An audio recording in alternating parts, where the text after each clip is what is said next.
That's impossible to say. I mean, I could go on and on about, oh, there was this one time where, or this other time where, probably just the early days when T95 was in the house on the hill out on West Kellogg, because you know that's where it all started for me. So really my best times were overnights, I guess. Yeah.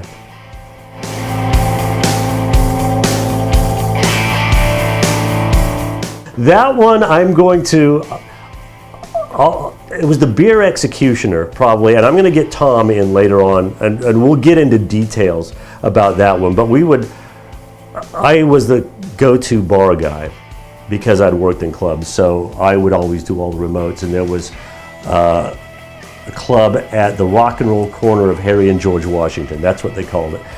That's back in the days when you could be 18 to drink, because it was 3-2 beers, so there were a lot of taverns. At Harry and George Washington, there was a bar called the Beer Mill. That was the tavern, and down below was the Gin Mill, and that's where they had the mixed drinks.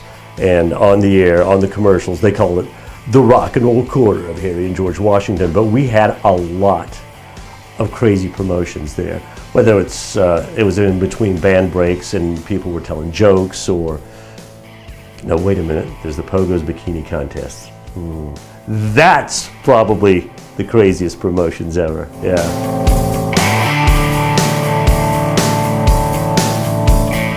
Again, another impossible question, because there were so many.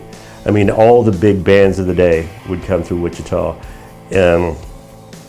Van Halen's a good example. Van Halen would release an album and then tour, and then release an album and tour, and every time they toured, the tour would stop through Wichita. So all the great bands of the day would either play at the Kansas Coliseum, or Henry Levitt Arena, which is now Charles Koch Arena, or Century 2. So I would be hard-pressed to figure out what my favorite concert was, because there were hundreds, I mean hundreds of them, and all the great bands of the day. So another impossible question. God, I defined who I am. Is that too dramatic? I mean, it's great when you get to work for a radio station that you listen to. I mean, if not for that great 70s album rock radio, you know, I wouldn't have appreciation for music like I do today. So, yeah, I mean, T95 means everything to me. I mean, it defines me. It completes me.